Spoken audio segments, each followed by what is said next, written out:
अविनाशी परमात्म ज्ञान यज्ञ में शरीर रूपी रथ सहित सब कुछ स्वाहा करने की, ईश्वरीय सेवा के लिए बहुत बहुत चुस्त और फुर्त बनने की, माया की गर्म रूप से भी सावधान रहने की, उसके थप्पड़ से स्वयं को बचाए रखने की, युक्ति युक्त हो चलने की, युक्तियाँ बताने वाले कल्याणकारी परमपिता परमात्मा की हम आत्माओं के लिए कल्याणकारी शिक्षाएं।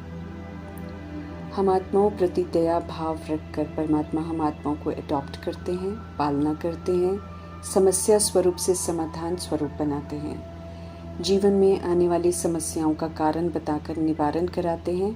ऐसे ही हम आत्माओं को भी समझ के साथ वरदान देते हैं कि औरों के प्रति भी दया भाव धारण करो और सभी की समस्याओं को समाप्त करो। मास्टर दाता बनो, अर्थात सभी को 7 गुणों का 36 गुणों का शुभ भावना शुभकामना का सहयोग दो।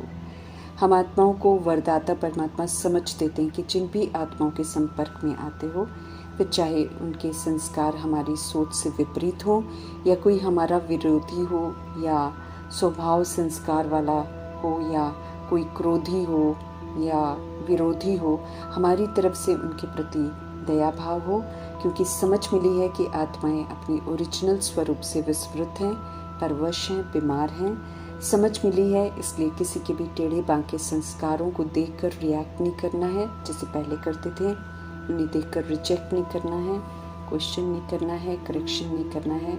जैसे प्रभु हमारी खामियों को स्वीकार कर रहम दिलपन ओरिजिनल स्वरूप को ही देखते हैं, ऐसे ही सभी प्रति दया भावना रखेंगे तो उनके अनेक जन्मों के कड़े हिसाब किताब जिसने उन्हें क्रोधी विरोधी टकराव वाले संस्कार स्वभाव वाला बना दिया है, उस सेकंड में समाप्त हो जाएगा। समझ देते हैं वरदाता परमात्मा की दया भाव अर्थात अपने अनादि आदि सतोगुणी सत्यों की दातापन के संस्कारों को इमर्ज रखो और आत्मा भाई भाई की वृत्ति से सभी प्रति वही यूज करो। हम आत्माएं भी परवश थी, परमात्मा पिता ने ओरिजिनल को देखा, उसी की स्मृति दिलाकर परिवर्तन किया। ऐसे ही दया भाव को धारण कर अनादि आदि विशेषताओं से व्यवहार में आएंगे, वही सभी प्रति रेडिएट करेंगे या उन्हीं स्मृतियों से उन्हें देखेंगे तो भिन्न भिन्न संस्कारों को लेकर, ऑपोजिशन को लेकर, स्वभाव को लेकर, क्रोध और विरोध को लेकर ब्राह्मण परिवार में समस्याएं उत्पन्न होती हैं, वो सब समाप्त हो जाएंगी। यकीन दिला रहे हैं सर्वोदया परमपिता परमात्मा। ड्रामा को समझना, कैसे पुनर्जन्म में आकर हम विस्मृत हो गए, कैसे आत्मा की शक्ति आधार लेकर घट गई, कैसे परिस्थितियों का व्यक्तियों का प्रभाव पड़ने से संस्कार बदल गए, अनजान में कर्मों का लेप छेप लग गया, साक्षी होकर देखे तो समझ न होने के कारण सब निर्दोष हैं। हम भी विस्मृत होकर उल्टे कर्म करते हैं तो दूसरों की भूलों को भी अपनी भूल समझकर रहम दिल स्वरूप में रहना है, अर्थात अनादि आदि सतोगुणी सत्यों की स्वरूप में रहना है और रहम दिल आत्मा भाई भाई की दृष्टि से हर आत्मा को देखना है। ओरिजिनल स्वरूप व दृष्टि से देखेंगे तो उन्हें परिवर्तन करने के निमित्त बनेंगे। ऐसा परिवर्तन करना ही पुण्य आत्मा बनना है। इस विधि से चलेंगे तो सिद्धि मिलेगी। जन्म जन्मांतर की मोह की पूंछ लंबी और पक्की बन गई है।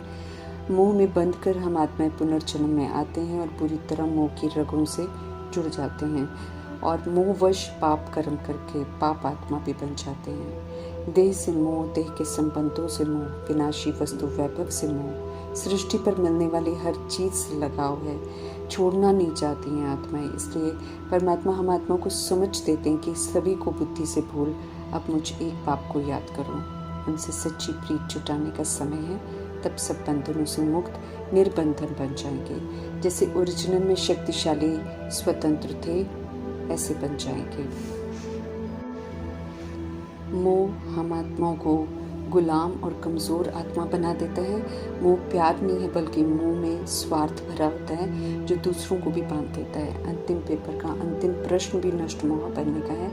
नष्टमोह आत्मा ही स्वतंत्रपन 1 सेकेंड में परमात्मा संग उड़ सकेगी, धर्मराजपुरी में जाने से बच जाएगी। बाप से सच्ची प्रीत हमें सर्व तरह की अधीनता से मुक्त कर स्वतंत्र, निराकारी, निर्विकारी, निरअहंकारी बनाती है। रुद्र ज्ञान यज्ञ में अंत तक आत्माएं जागृत होती रहती हैं, इसलिए परमात्मा अंत तक ज्ञान देते रहते हैं। हर आत्मा को चांस मिलता है 1 सेकेंड में जीवन मुक्ति प्राप्त करने का। कर्मातीत अवस्था बनाने का अर्थात सब तरह के कर्म बंधनों से मुक्त होने का। जब ऐसा बनने वाली आत्माएं बन जाती हैं तब यज्ञ की समाप्ति हो जाती है। रुद्र ज्ञान यज्ञ से आत्माएं संपन्न बनती हैं। वो आधा कल्प चैतन्य देवी देवता के रूप में पाठ बजाती हैं और आधा कल्प उनके यादगार जड़ चित्र के रूप में पूजे जाते हैं। ज्ञान यज्ञ है क्योंकि समझ से बुराइयों का, विकारों का, कमी कमजोरियों का, देह भान और देह अभिमान का स्वाहा करने की विधि को अपनाते हैं, अर्थात फिर उन्हें यूज नहीं करते हैं। पाठशाला भी है क्योंकि शिक्षित होकर एम ऑब्जेक्ट अर्थात साधारण से फरिश्ता, फरिश्ता से देवता बनते हैं। रुद्र अर्थात परमात्मा शिव हम आत्माओं को सही रास्ते पर लाने के लिए ज्ञान यज्ञ रचते हैं और विधि पूर्वक पुरानेपन को अर्थात दैहिकपन को, अधीनता को स्वाहा करने को कहते हैं। समझ से करने से प्राप्ति होती है, बाकी पुरानी सृष्टि की आहुति तो पड़ती है, क्योंकि जब श्रीमद् प्रमाण बुराइयों को स्वाहा कर आत्माएं संपूर्ण पवित्र बनती हैं तो अपवित्र आत्माएं स्थूल विनाश कर अपने दैहिक कुल का खुद ही विनाश कर देते हैं। आत्माएं देह अभिमान को मरता देखकर अनुभव कर पवित्र होकर फिर शरीर से मुक्त होती हैं। आत्मा राजापन शरीर रूपी रथ के भान और अभिमान को स्वाहा करते हैं। कर्मेंद्रिय रूपी प्रजा और मन बुद्धि संस्कार रूपी शक्तियों को श्रीमद् प्रमाण चलाकर शीतल बनाते हैं। इसलिए यज्ञ को राजस्व अश्वमेध यज्ञ कहते हैं। अश्व शब्द देखकर फिर यादगार में दक्ष प्रजापति के यज्ञ का वर्णन करते हैं, जिसमें घोड़े के टुकड़े टुकड़े कर उसे जलाते हैं, बड़ी कहानी बनाते हैं। यहाँ प्रभु देह रूपी घोड़े के अभिमान को स्वाहा करने की समझ देते हैं। अपना पूरा परिचय देकर सृष्टि चक्र कैसे फिरता है उसका राज बताकर हम आत्मा को त्रिकालदर्शी बनाते हैं, समझ देते हैं ज्ञान को धारण करना है, दूसरा योग बल से विकर्मों पर जीत प्राप्त करनी है, पापों का जो बोझा है सिर पर उसे भस्म करना है। स्पष्ट करते हैं परमात्मा कि राज्य सत्ता जो प्लान बनाती है और दावा करती है कि अनाज बहुत हो जाएगा, वो वास्तव में कपोड़े हैं, ऐसा नहीं होना है।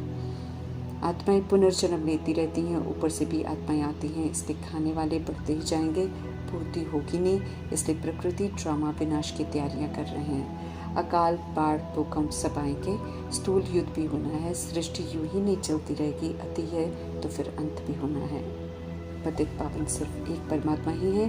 ज्ञान सागर विधि पूर्वक ज्ञान देते हैं। प्राचीन राजयोग कहते हैं क्योंकि पुनः सृष्टि रूपी ड्रामा की शुरुआत से पहले कलयुग के अंतिम 100 वर्षों में परमात्मा ड्रामा में प्रवेश करते हैं, आत्माओं से मिलते हैं, संगम युग चलता है तो अमृत वेला कहलाता है। जब ज्ञान का प्रकाश आत्माओं को सत्य से परिचित कराता है, अविनाशी ज्ञान यज्ञ से ही स्वर्ग बनता है, इसलिए इसे प्राचीन कहते हैं। ज्ञान की प्रारब्ध विश्व की बादशाही मिलती है, सुख घनेरे का माखन मिलता है। भक्ति से ताकत नहीं मिलती है, इसलिए गिरते गिरते खत्म हो जाते हैं, शक्तिहीन बन जाते हैं। पवित्रता का स्वधर्म भ्रष्ट हो जाता है तो कर्म भी भ्रष्ट बन जाते हैं, सब विशेष बन जाते हैं। अपवित्रता का विशेषपना हटाकर पवित्र बनना है। आसुरी अवगुणों की जगह दैवी गुणों को यूज कर दिव्यता और सत्यता की तरफ लौटना है। पुरानी दुनिया खत्म होनी बननी है, नई दुनिया में जाने के लिए नया बनना है। श्री श्री परमात्मा समझ देते हैं कि श्रेष्ठाचारी दुनिया थी, उसे भ्रष्टाचारी हम आत्माओं ने देह अभिमान में आकर बना दिया। अब देह अभिमान का त्याग कर श्रीमत पर चलकर श्रेष्ठाचारी बनकर दुनिया को श्रेष्ठाचारी बनाना है और सजाओं से खुद को मुक्त करना है। रियलाइज कर भूलों को सुधारने से सजाओं से छूट सकते हैं। श्रीमत पर एक्यूरेट चलने वाले पावन बनने वाले श्री और हिज होली हाईनेस और होलीनेस का टाइटल प्राप्त करते हैं, जैसे लक्ष्मी नारायण। अहिल्याएं अर्थात पत्थर बुद्धि, कुब्जाएं अर्थात जिनकी कुब निकल जाता है, शारीरिक रूप से रोगी आत्माएं देह अभिमान में ऐसी हो जाती हैं। रहम दिल परमात्मा सभी आत्माओं को निरोगी बनाने आए हैं, इसलिए उनकी पाठशाला में सभी आत्माओं को निमंत्रण है। जिन आत्माओं को समाज नहीं पूछता, तुच्छ समझता है, दया के सागर परमात्मा उन आत्माओं को भी राजयोग सिखाते हैं और सत्युग में जाने के काबिल बनाते हैं। सभी को कहते हैं अंतिम जन्म में पवित्र बनो तो 1 सेकंड में जीवन मुक्ति प्राप्त कर सकते हैं। जीवन में रहते सभी बंधनों से मुक्त अर्थात हेल्दी वेल्दी हैप्पी लाइफ मिल जाती है। निश्चय को चेक करते रहना है क्योंकि अनेक तरह की परीक्षाएं होती हैं रावण राज्य में जब हम सही मार्ग पर चलते हैं। मंजिल ऊंची है, इसलिए हिलाने वाली बातें भी ऊंची होती हैं। परमात्मा में संशय आ जाए, इसकी तो पूरी कोशिश होती है रावण रूपी माया की। इसलिए चारों तरफ से निश्चय की नींव को शक्तिशाली बनाना है। जो नहीं बनाते हैं भाग जाते हैं। वास्तव में कोई बचते नहीं है, बल्कि माया से थप्पड़ खाते हैं, धोखा खा लेते हैं, दुर्गति को प्राप्त करते हैं। सदगति, सेफ्टी परमात्मा संगी हैं। उनका फरमान है, पवित्र पूज्य बनो, राज्यों के इम्तिहान में फुल पास होकर दिखाओ। एक ही धुन लगी हो कि हम तो एक परमात्मा की याद में रहेंगे, उनसे पूरा वर्षा जरूर लेंगे। ऐसी प्रतिज्ञा कर निभाएंगे तो पवित्र बन स्वर्ग धाम में जा सकेंगे। ज्ञान चिता पर बैठकर स्व परिवर्तन कर विश्व परिवर्तन के कार्य में सहयोग देकर अपना और अन्य आत्माओं के कल्याण के निमित्त बनना है और ज्ञान के सागर कल्याणकारी परमात्मा का नाम पाला करना है। ये हम आत्माओं का परम कर्तव्य है। ओम शांति।